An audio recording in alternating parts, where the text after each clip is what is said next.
Okay, it's gonna be one of those shows. I'm John, this is the Damage Report. What do you think we're gonna talk about? Come on, huh?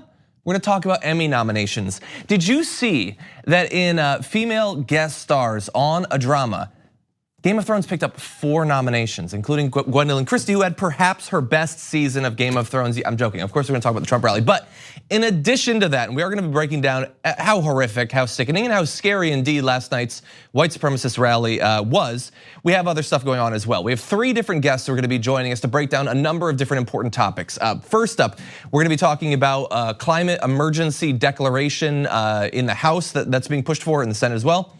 Then we're gonna be joined by the executive director of the Justice Democrats to break down 3 new candidates that they're backing. We're also gonna respond to some of the recent attacks to the already elected Justice Democrats. That should be a really good conversation.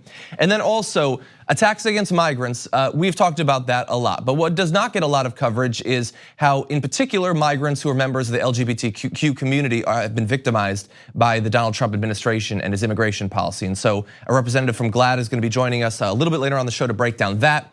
And then after the rally last night, the Republicans, either on Fox News, the online commentators, the politicians, have any of them seen the light? I mean, I think you know where this is going, but we're gonna break down some of the responses at the close of the show. If there's time, Meghan McCain somehow makes last night about her.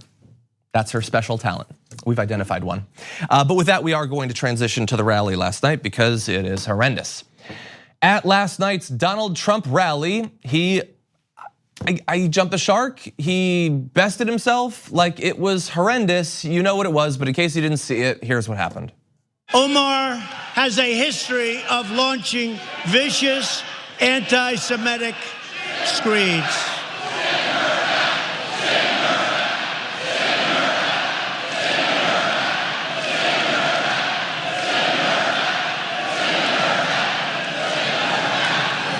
Admittedly, it's a little bit hard to hear what they're saying there, but I've listened to it a few times and I think they're chanting, it's like a call and response, economic anxiety, back and forth. I think that's what it was. No, it was more racism. There's so many things about that are horrendous that we're gonna break down here. One I wanna focus on, which is, I guess, it's a small part of it, but I mean, you can't quite see in the little video we have to the side, right on the right-hand side of that, there, thank you. Do you see, I mean, obviously, the crowd of Trump supporters, you have a little girl. There's a little girl wearing a MAGA hat and she looks a little bit confused. But as the chant goes on, she starts chanting it. She has no idea what any of that means, but this is how she is being raised, to chant, send her back to a woman of color in the US government. So what's gonna happen to her? I mean, they talk about wanting people to have freedom and not be indoctrinated. What happens to a kid who is brought to a white supremacist rally where people are chanting about their hatred for literally, I think, the second Muslim female member of Congress ever?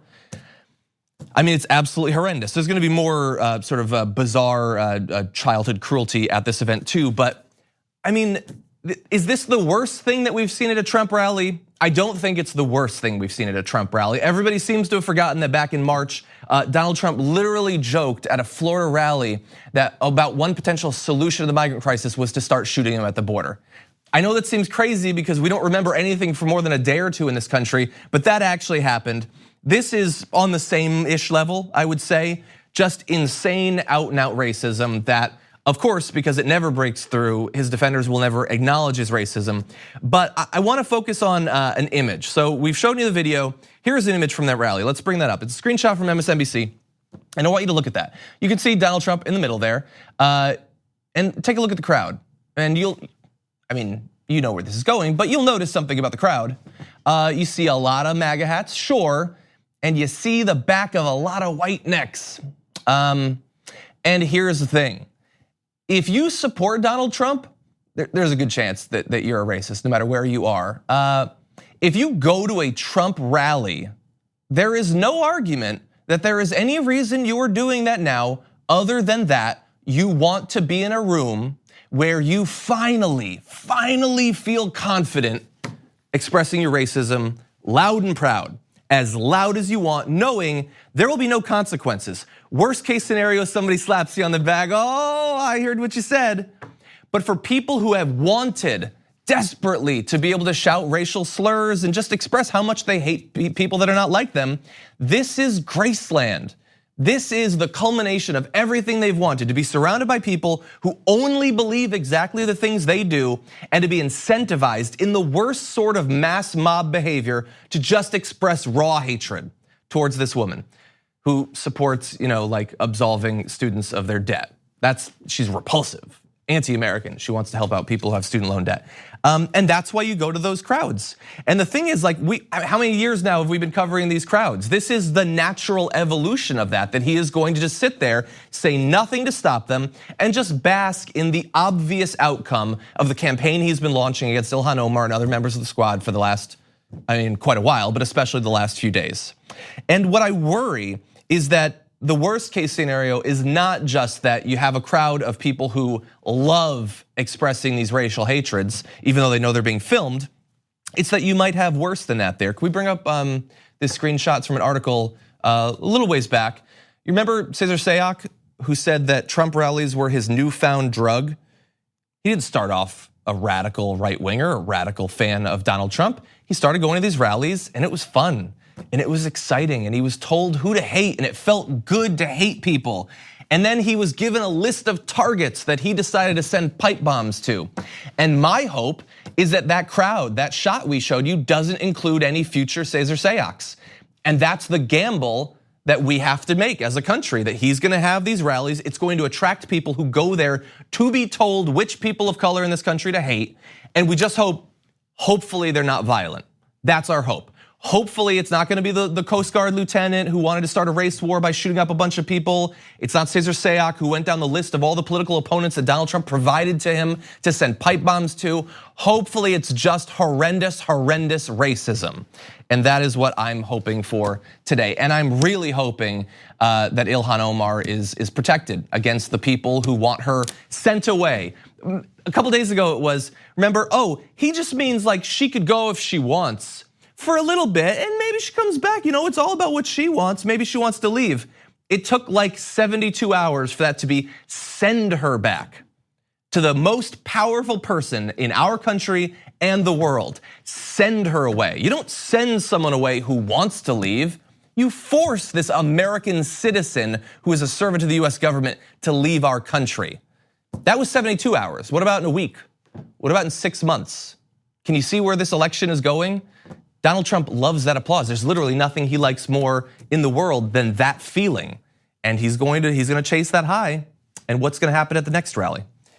Now, Ilhan Omar, who obviously we're thinking of at this point, she responded on Twitter, the definition of class, with a quote from Maya Angelou saying, "You may shoot me with your words, you may cut me with your eyes, you may kill me with your hatefulness, but still like air I'll rise." And so she's being both classy and strong in the face of this insane threat to her life.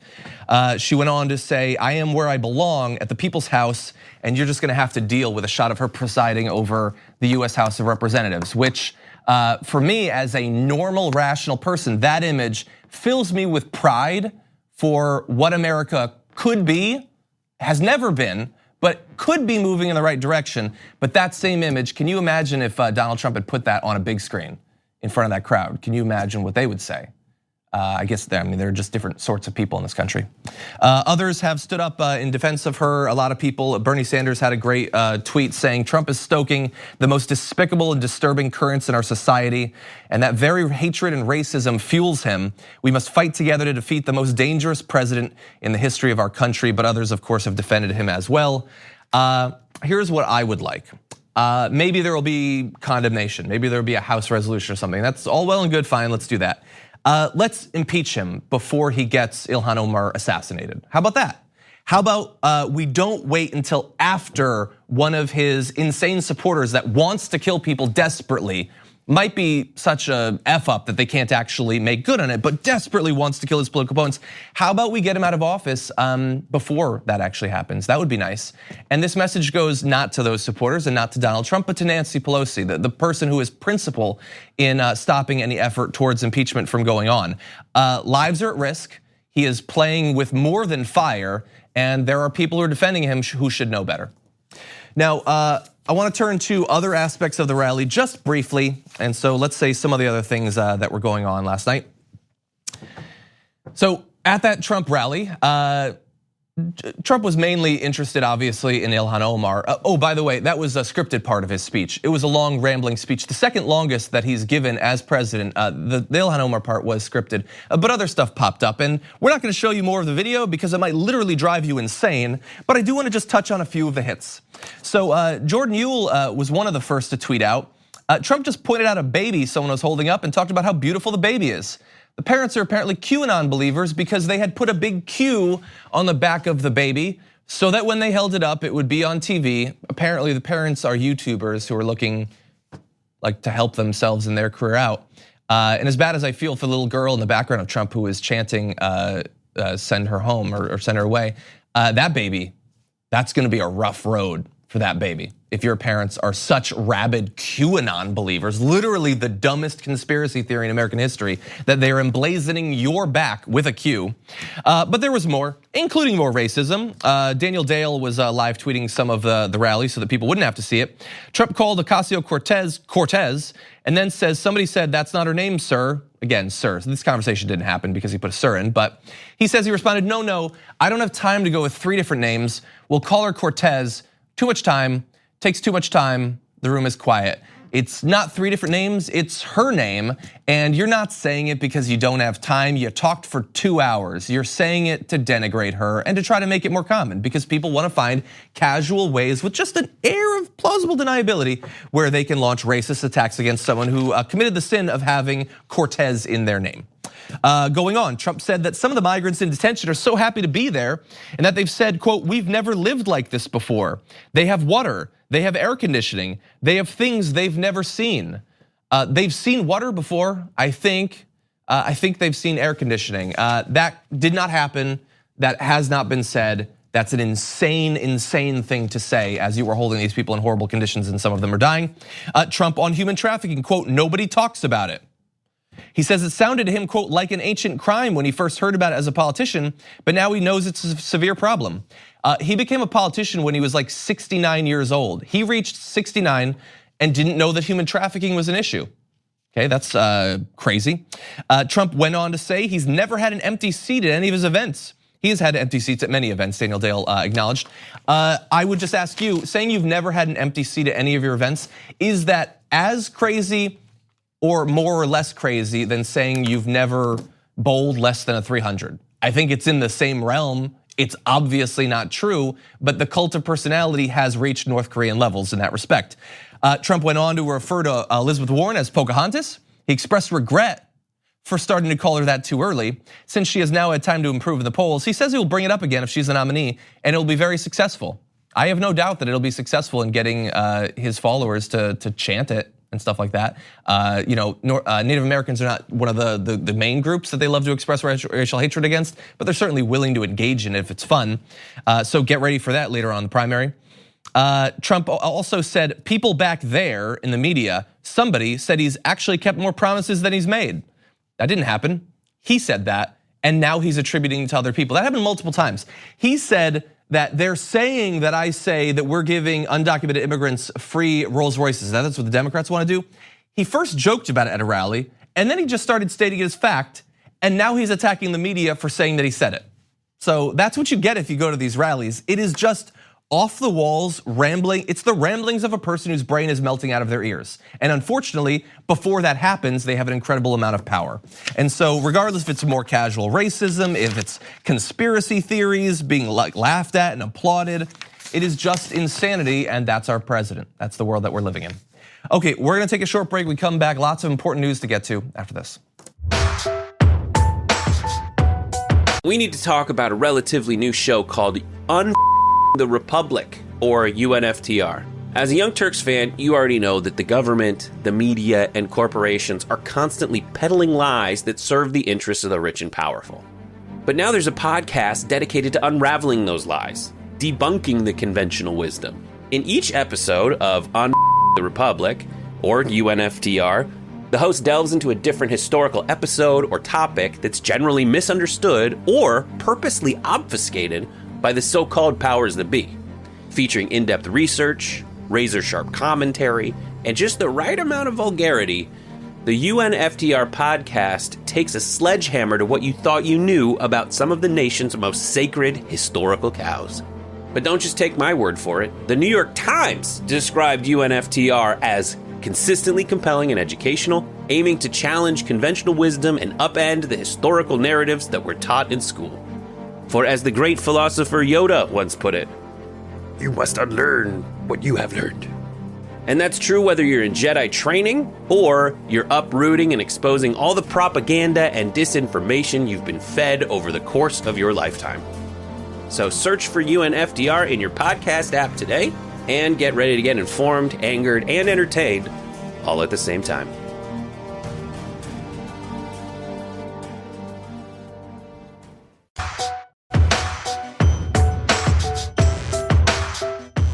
Our climate continues to break down around us, and for the most part, DC's response is meh. But there are some people who take it seriously and are considering declaring a climate emergency declaration. And joining us now to break down what that would mean and what we need to do is Executive Director of the Climate Mobilization, Margaret Klein Salamon. Welcome to the Damage Report. Thanks so much for having me. Very glad to have you here. And so this climate emergency declaration, what would that actually be, and what's the hope? What would it accomplish? The climate emergency declaration is the United States government finally telling the truth about the climate emergency, the fact that everything is on the line. This is a risk to all of us, and it needs to be treated with that level of seriousness and intensity. What the resolution calls for is a massive mobilization, a transition of our economy to not only mitigate, but actually reverse global warming. So basically, it's an entirely new paradigm in terms of responding to climate.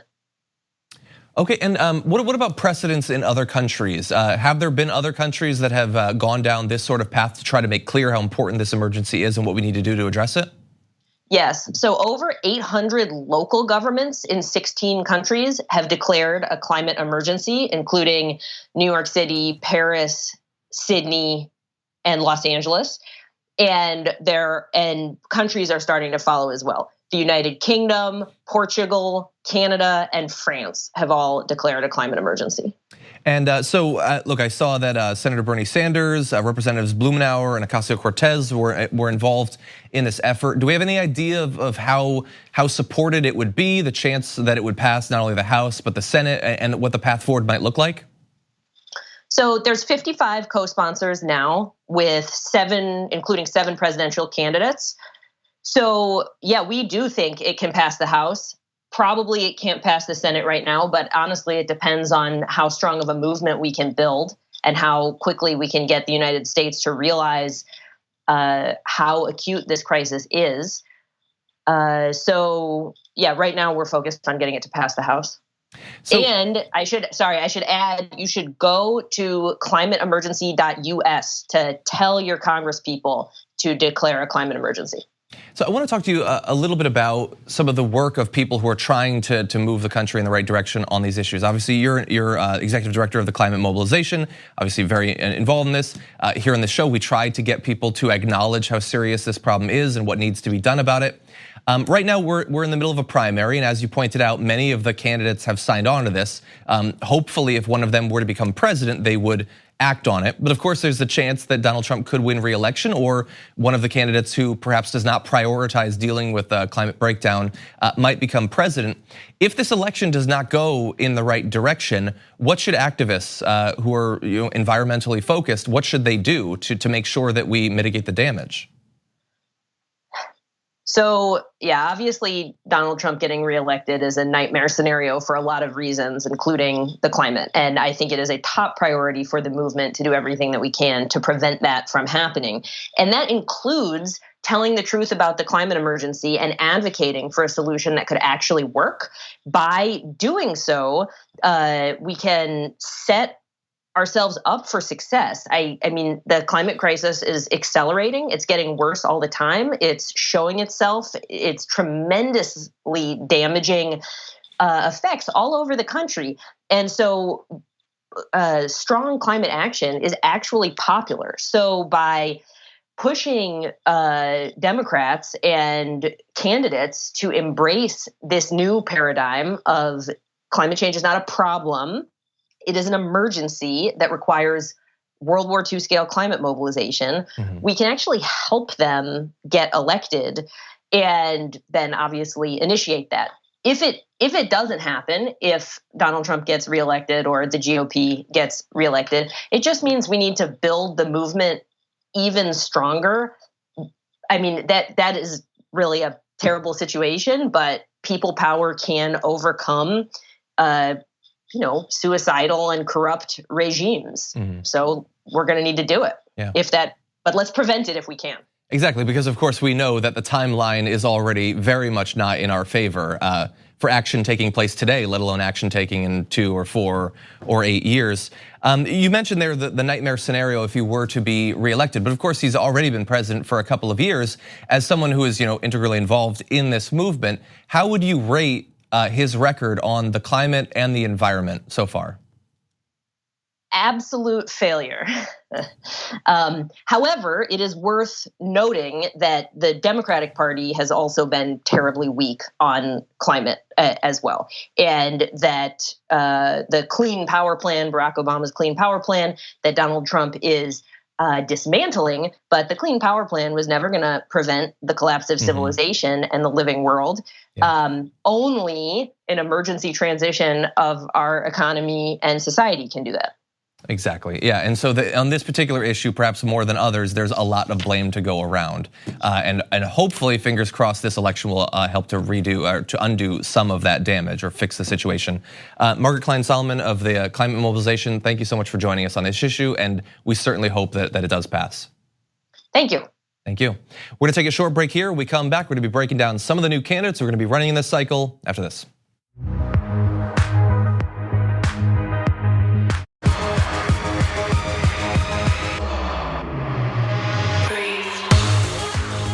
The quest to improve the House of Representatives and the Senate continues, but long before General Election Day, one of the most important parts of that quest is making sure that we have the right candidates to eventually run in the general election. And joining us once again to break down some of those new candidates is Executive Director for the Justice Democrats, Alexandra Rojas. Welcome to the Dems Report. Thanks so much for having me, John. Great to have you back on, and especially now when we've talked about Jessica Cisneros and Jamal Bowman. There are 3 new Justice Democrats that are going to be running, and I'd love to find out more about them. Yeah, of course. I mean, we have Cori Bush out of Missouri's 1st District, who we endorsed last cycle as well. Betsy Sweet, who's running out in Maine against Susan Collins, so that's our 1st Senate candidate. And we also have Marie Newman out in Illinois' 3rd District, which we endorsed last time as well, who's going against Dan Lipinski, who's similar to Henry Cuellar in a lot of ways. I would say they are the most undemocratic Democrats of the U.S. House of Representatives. And obviously, Susan Collins is our 1st Republican that we're going after. So we're showing a lot of excitement. And of course, I think, what you alluded to earlier, which is that if we want to elect champions of a Green New Deal, of Medicare for all, and have them all do it without any corporate PAC or corporate lobbyist money, we have to get involved now, not 6 months later. Exactly. There are over 70% of the country that doesn't get involved in competitive elections at all, and so it's on us to mobilize our people power. So I have to ask you a few questions about those races. I'm fairly certain, but correct me if I'm wrong, Dan Lipinski, he is the anti-choice Democrat? Is that correct? Yes, that's true. And he was one of the only Democrats just recently to vote against LGBTQ, a bill related to LGBTQ people. So again, another Democrat in our party that is sort of Democrat in name only, not necessarily when it comes to their voting record and their alignment with the GOP. Yeah, and the issue isn't just that he holds these positions that are 100% out of the mainstream of the Democratic Party. It's that I imagine Mary Newman is going to be facing not just Dan Lipinski, but the machine of the Democratic Party, which is going to protect their incumbent. And so, I mean, how is she feeling about the battle that she's going to face to differentiate herself from him, be attacked probably for acknowledging his flaws and going up against what will probably be a well-funded primary opponent? Well, I think what we're focused on is making the case to voters, right? I think at the end of the day, DC elites, people that are out in Washington, DC, are going to run their race. And what we're going to do when we don't have big money and sort of funded by corporations, we're going to invest in people power. And you can already see her not only doing that, we're hosting a national weekend of action with all of our Justice Democrat candidates, a year out, because we know that if we want to be able to go up against entrenched incumbents, we have to get started now. And then also, if you look at her Q2 fundraising numbers, she's right there with Lipinski. So I think we're already seeing that the DCCC blacklist is backfiring on the DCCC, and we're showing that we're competitive in these races, and they're nervous about it. Okay, and so we're going to be looking to talk to all of these candidates. We've actually talked with Betsy Sweet not too long ago, and I want to talk to you about Cori Bush. So Justice Democrats obviously must have learned quite a bit over this last cycle, and as you pointed out, Cori Bush ran the last time around. What is her approach going into a second fight for this seat in this next cycle?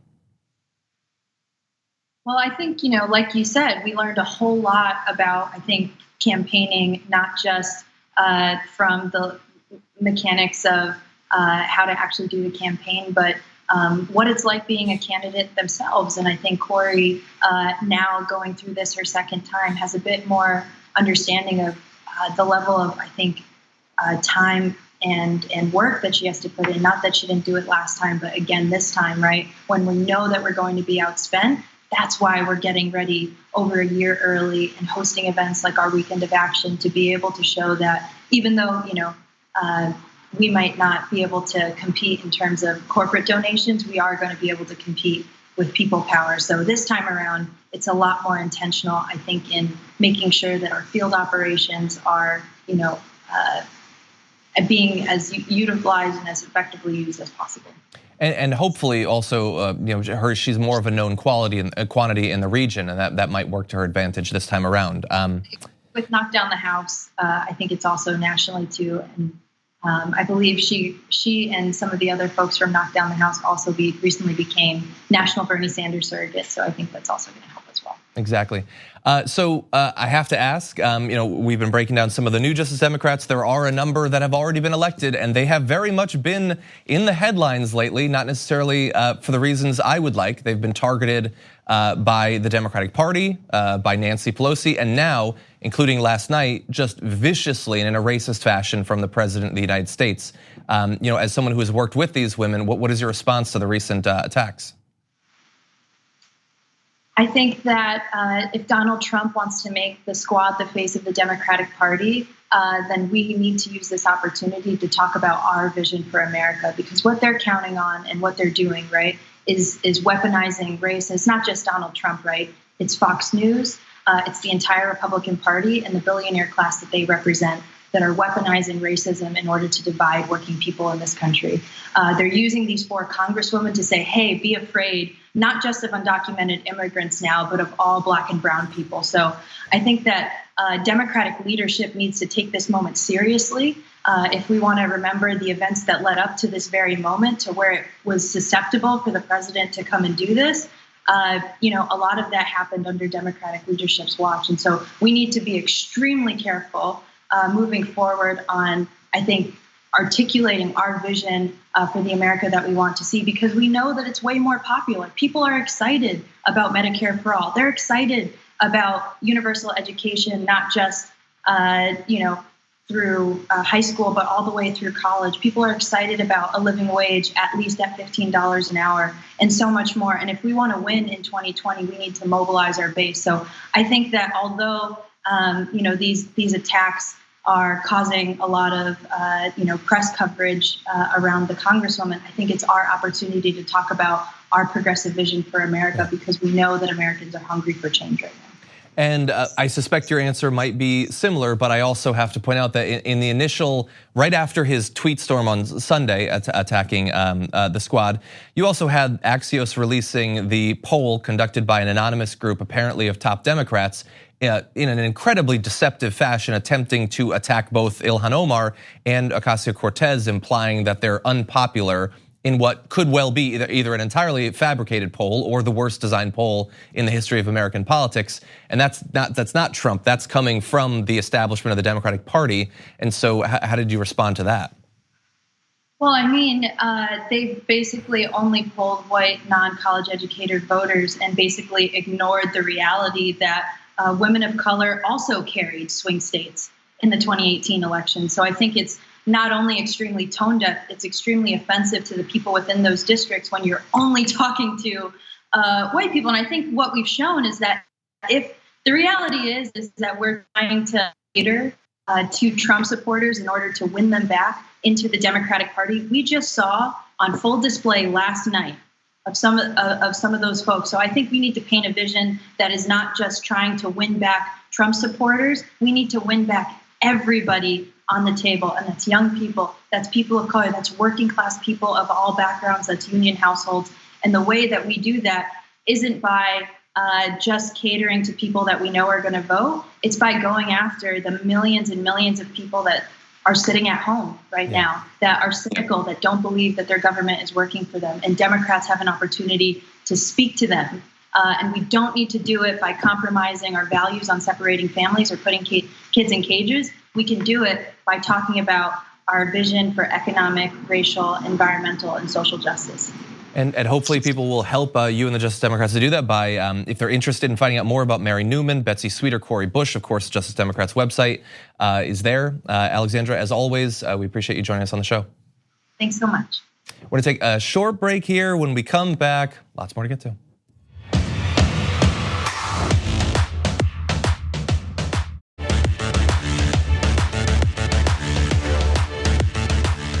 Joining us now to break down an angle that doesn't get talked about nearly enough in the immigration issues that are going on right now is Chief Programs Officer at GLAAD, Zeke Stokes. Welcome to the Damage Report. Thank you so much, John. Thank you, we're glad to have you on. So we've been talking a lot about what's been going on at the border, the horrendous conditions that migrants are being held in. But one aspect of the story that doesn't often get focused on is the sort of unique problems and issues surrounding how the immigration and asylum policies affect members of the LGBTQ community in particular. And I would love to learn more about that.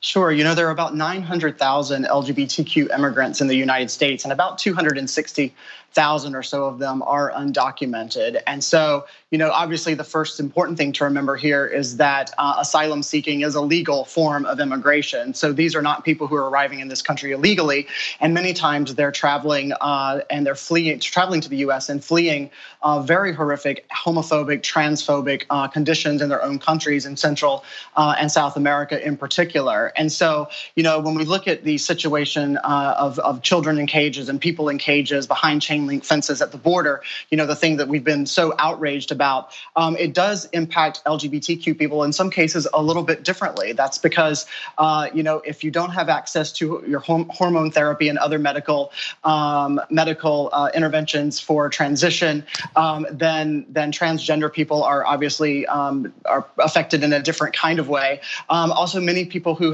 may be HIV positive who aren't getting their medications, those are critical days and critical hours to have a break in medication. And so if they're not providing that kind of health care, and of course we know they're not, then LGBTQ people are being affected in ways that are very unique to them, but also are fleeing these countries in ways that are very unique to our community. So that's a long list of concerns that are very real, and we know that, I mean, they're fleeing from countries that they're incredibly at risk there. They're coming to a country that is moving in the exact wrong direction on many of these issues we know. Do we have accounts of migrants that are being mistreated in this particular way? I mean, I know that people are being denied access to, you know, places to sleep and soap and things like that. So I'm assuming that the treatment has been quite horrendous.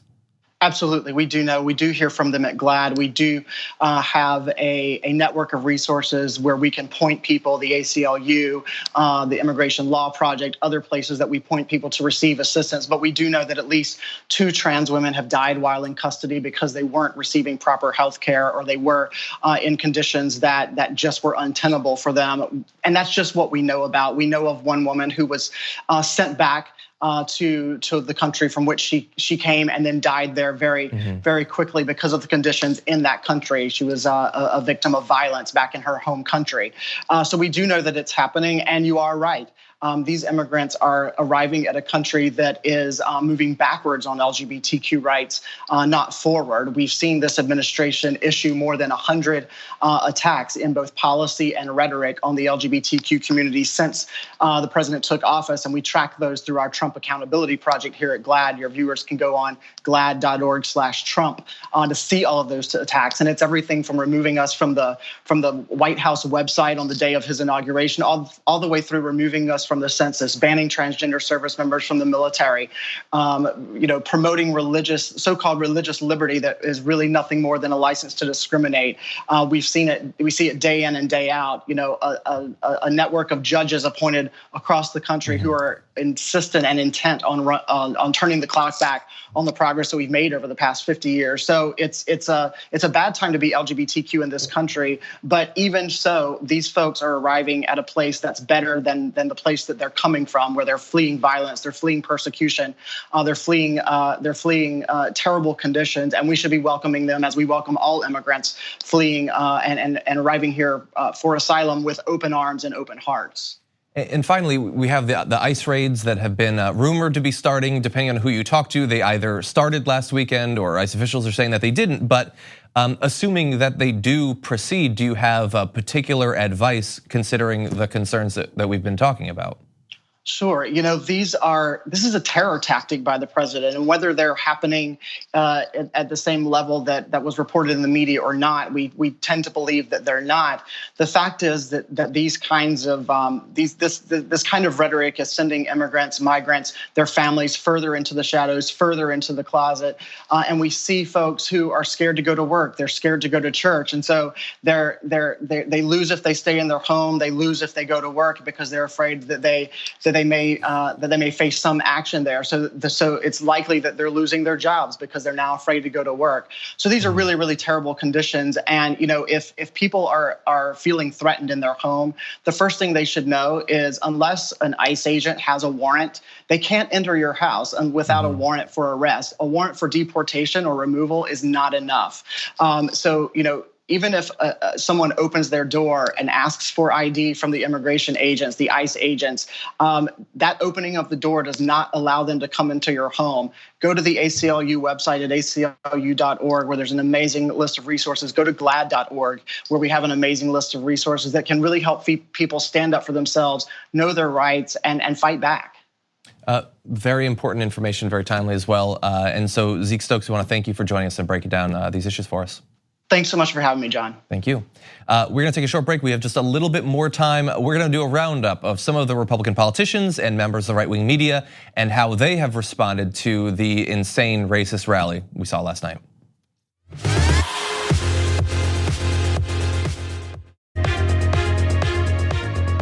You know how you make America great again? Tell Donald Trump to go to hell. Bringing out the worst in us. Disparaged women, opportunistic, religious bigotry, race baiting, xenophobia. He's a jackass.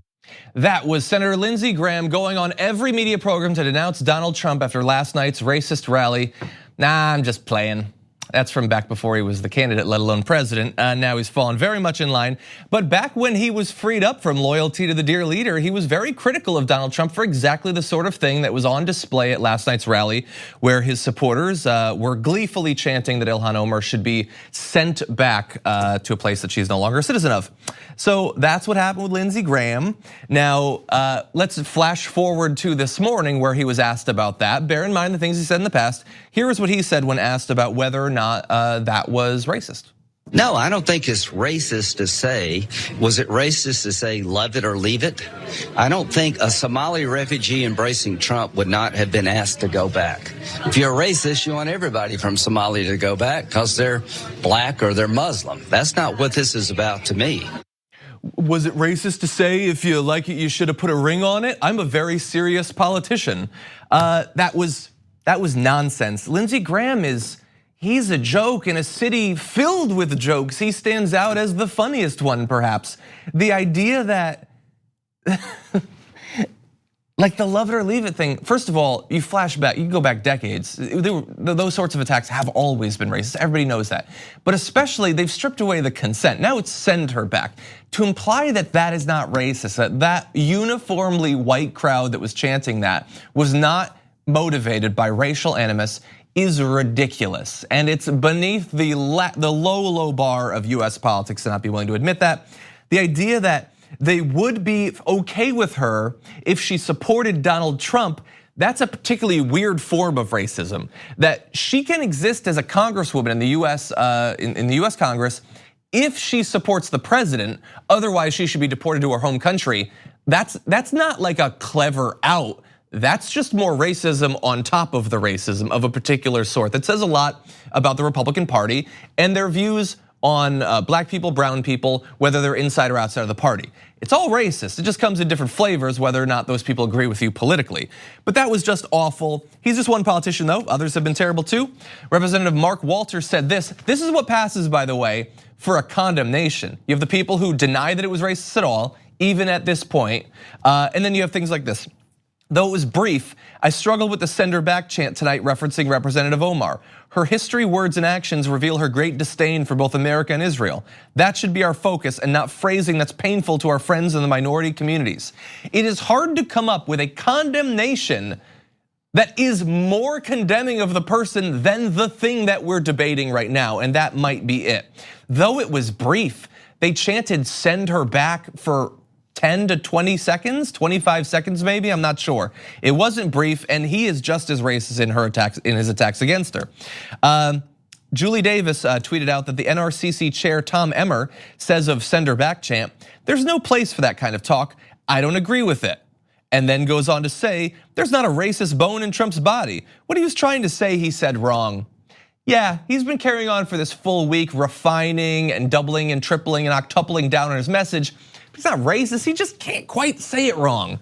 Now I agree, he doesn't know how to speak and he doesn't understand the English language, but that's not the issue here. It's very much founded in racial animus. More responses from politicians will of course roll in as the day goes on, but this is what you can pretty much expect. People who just deny that it's an issue or say, I wouldn't have said it that way. This isn't the way we should focus on it. And here's 10 things that I'm gonna say to slander Representative Omar as well. Once again, setting the stage for more comments like this. I wanna give you a taste of how this is gonna work on the pundit side. So you have Ben Shapiro, the guy who's never seen racism in his life, doesn't believe it exists, says vile. Omar is awful. She's a radical anti-Semite with terrible views. She's also an American citizen, and chanting for her deportation based on her exercise of the First Amendment is disgusting. This is the sort of pathetic, cowardly thing that is better than what most of them will say, but is awful in its own way. Vile. He said one word to condemn it and then turned to attacking Ilhan Omar once again. She's a radical anti-Semite, of course, not true, with terrible views. Like his issue with it is that she gets to exercise her rights. She's terrible, something bad should happen, but she shouldn't be deported. That's what he believes. And again, by the way, no acknowledgement that it's racist. It's vile, but I won't say why. I won't say how. I won't say what is particularly vile about it, how it is a continuation of a strain of thought in American politics that's been around since before we were actually a country. But understand who he actually is, because while he says that that is awful, take a look at what happened on his show yesterday with a guest. She was so angry, she almost exploded, but the TSA took the belt off her. She is as bad. She is as bad. We're gonna give a media matters break. Media matters. We love you, Media Matters. Thank you, Drew. I can't wait. Come and get me. Here's the photo for the article. Okay, for Media Matters, she's not actually a suicide bomber, nor is she an Islamic terrorist. She just believes bad things. That's true. I think it's vile. Why would you ever say anything like that? I also think it's kind of funny when somebody jokes that a woman who came here as a refugee, worked her entire life, became a congresswoman, is the perfect distillation of the American dream. Maybe she's a terrorist. It's a good thing the TSA took off her explosive belt. That's what I think. And then when they realize that, oh wait, there's a camera rolling, they joke about the fact that it's satire. Once again, proving that the issue with comedy on the left and the right isn't that the right is bad at it necessarily. It's that they have no idea what comedy is or what the purpose of it is. There's some very weird ideas about what's funny, and joking that a congresswoman is maybe a terrorist is not a light jab. It's just more racism. Weird that he can't see it when it's Trump or when it's a guest sitting in front of him. He can't condemn it any more than Trump would condemn that chant. There was a lot more. We'll get to it at some point, but unfortunately, we are running out of time for the show. Donald Trump, by the way, also, he's been asked questions about this since last night. Take a look at that. You can expect it later on the main show of the Young Turks. We've got one more show. We're gonna have Brett Ehrlich on tomorrow, as well as a couple of awesome guests. So certainly look forward to that, and I'm sure more fallout from the insane racism that we saw on display at last night's rally. Thank you as always for watching. We'll see you tomorrow morning.